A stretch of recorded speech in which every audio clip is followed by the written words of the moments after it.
Welcome to the Why We Advocate podcast. I'm your host, Jasmine Uribe, and joining us today is Donna Bartos, founder and CEO for Bloom 365. We're excited to talk to you all about advocacy and the initiatives that Nova has planned for our community. Let's dive right in. Hi, Donna. How are you? Hey, Jasmine. I'm good. Thanks for having me. We're so excited to have you. So let's get into that first question.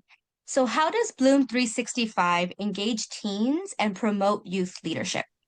So, Bloom 365, which started back in 2006, has really been focused on youth centered education, advocacy, and activation in schools and communities across Arizona, where we're founded and based, and across the country.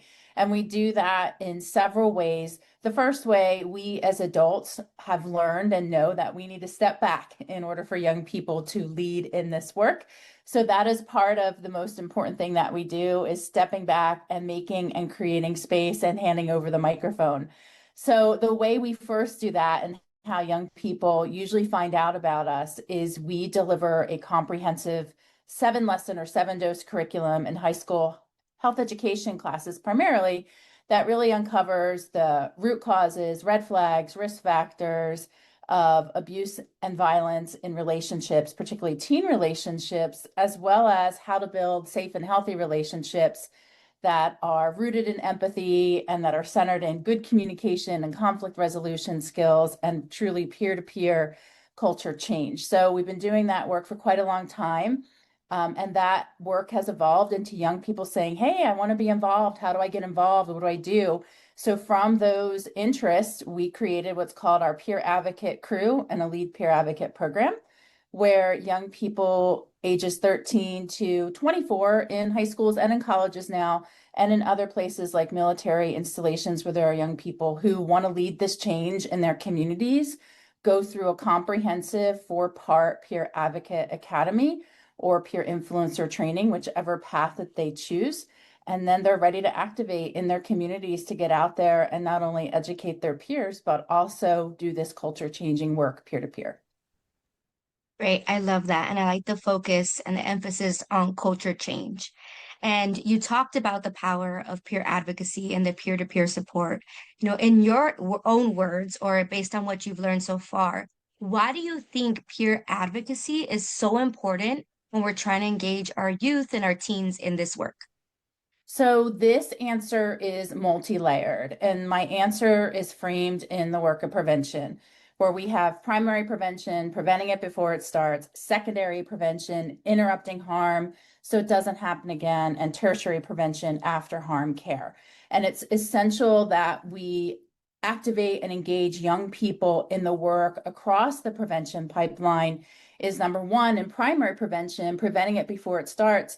This generation of young people and the next generation coming after them, Gen Z and Gen Alpha, will be those individuals in those big positions of power someday. They will be the presidents and the principals and the parents and the police officers and the policymakers and all the people that hold that power.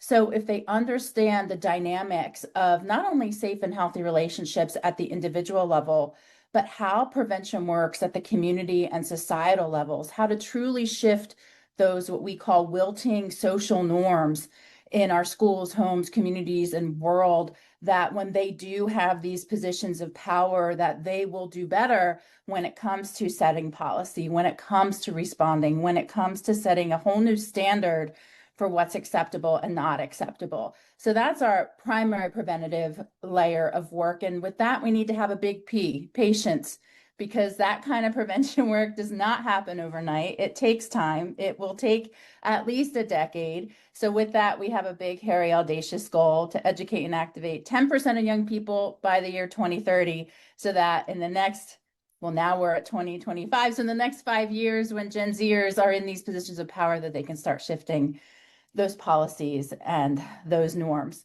At that secondary prevention level, it's really important that young people are engaged in, what we would call bystander intervention, but really it's focused on upstander interaction.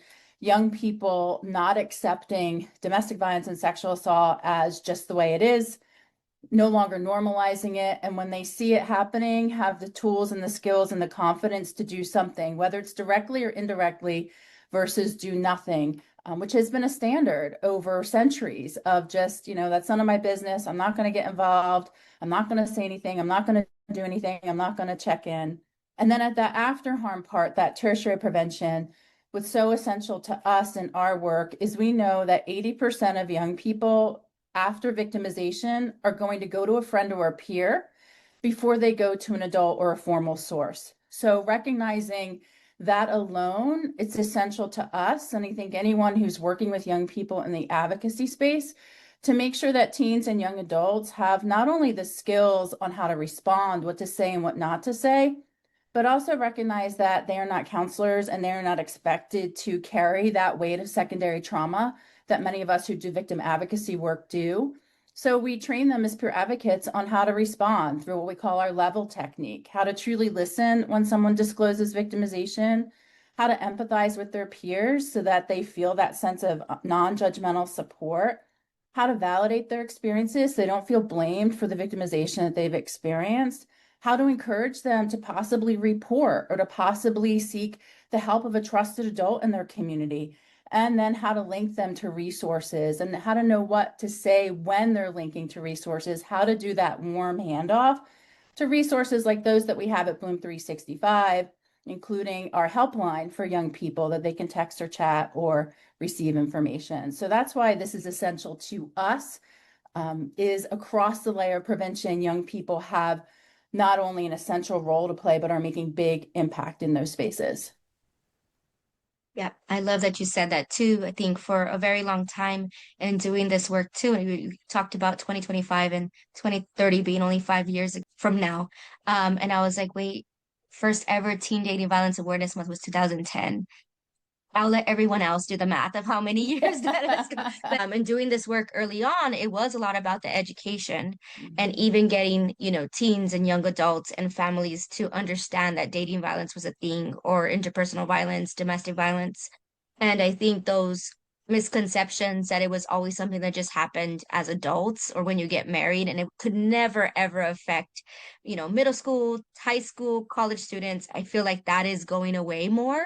And Yes. what I'm seeing come up a lot more is that advocacy and that commitment from our youth that they are going to create change. So not to say, Donna, that we've been around for a while, but it's nice to see that change because when I was a teen, anything that would now I would define it as dating violence, it was just drama. It's a drama. It was a bad relationship. And it took textbooks for me to find out what the terms were. Because when I was asking my friends, they were saying the same thing. So the power Yeah. of friendship and the power of peer advocacy, and if we can get more friends saying things like, that's actually not healthy, or let me show you what a healthy relationship is, and then have that power of reflection to determine if you feel like you are in a safe and healthy relationship. I think that change is just beautiful to see, and all the work that you're doing is amazing. So, leading in with all the work that you're doing, I know that at Nova, for Nova's 51st annual training event, and for a couple years now, you have had Bloom 365 has had a big part in engaging our teen audience and ensuring that we are able to amplify the voices of those that want to be advocates or maybe, ignite some passion for those that are like, I don't really know if I want to participate in this. So, if you can you tell me more about the Peer Advocate Academy that's taking place during Nova's 51st annual training event and how teens can get involved? Sure. This will be our sixth annual, so our sixth time partnering with Nova to run a very special teen track, which is our Peer Advocate Academy. This Peer Advocate Academy started in 2013 in Arizona. And in 2019, when Nova came to Phoenix for the conference, or it was before that, when we knew in 2018 that Nova announced that they were coming to Phoenix in 2019, I made a beeline to Claire and the organizers and said, wait, you're coming to Phoenix. Can we hold a teen track? You're in our backyard. And, it took a while and they're like, yeah, why not try it? So we've been doing it. So what the Teen Track Peer Advocate Academy training is, it is 5 days, and this year, of course, virtual, of peer-to-peer education, advocacy, activation, and amplification of their voices. So the first day is just a short kickoff mixer for everybody to get to know each other, to connect online, just for an hour, hour and a half, to do those ice-breaking introductions and to get ready to really get into it in day two, where the focus is going to be on education, like truly talking about and having conversation, not only about red flags and root causes and risk factors, but what elephants in the room are they seeing in their schools and their communities as it relates to the obstacles for seeking help that teens and young people face, or the obstacles to truly achieving prevention, or the obstacles for young people who are actually perpetrating these harms, who are doing it. So really having that introspective, deep dive, teen to teen, peer to peer conversation, and then talking about social norms and communication and being upstanders and better bystanders. And those are the first 2 days, like day 2 and day 3, really diving into the education of this, getting a strong foundation of knowledge on what this is and what are some tools to use on how to prevent it. And then on day 4, really going into the advocate track for them is learning our level response training and practicing responding, role playing responding when a peer discloses victimization, so that they don't feel ill prepared, so that they feel confident in being able to make that connection to other resources. And then the last day is our activate and amplify day. At Bloom 365, we do have that tipping point theory of change as our North Star, focusing on educating and activating 10% of young people by the year 2030. We adults can't do that. We can't do it alone. So it's really honing in on that tipping point theory of change during the Activate Day so that they can come up with their ideas on how they can achieve that tipping point, which has been proven over time that it works. And then the amplify part is where we wrap up, where they're actually pitching their why and honing in on their public speaking skills or other skills that they have to creatively share why this is important and why they chose to become a peer advocate. So that's happening July 21st through 25th virtually at this year's NOVA's training event. Anybody who's interested can find that information on Eventbrite by looking up the Peer Advocate Academy. And for anyone who is listening, any young person who is listening to this podcast and wants to attend, you will have a special code to register for free. Just use the code FREE PAA, capital P, capital A, capital A, capital F, capital R, capital EE, so FREE PAA, and we will waive your cost. That means you listen to this podcast and you were engaged long enough to get that free code.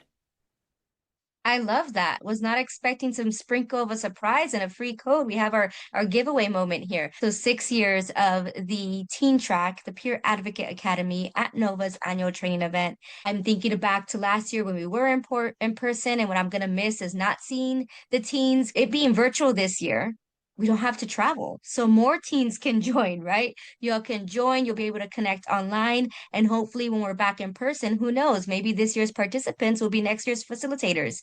So that would be great. I have my last question, and you kind of alluded to it a little bit about asking the teens their why.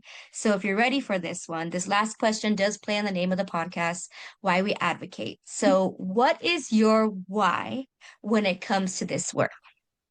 My why today is very different than my why when I got started in this work in 2006. In 2006, my why was because I had a moment of obligation and an aha moment on August 26, 2006, where I recognized that all the victimization I experienced in my life actually had a name: domestic violence, sexual assault, sexual harassment, childhood sexual assault, teen dating violence. Those words were never part of my vernacular, had no idea what they meant. So that was my initial why. But my why today in doing this work almost 20 years, this is hard work.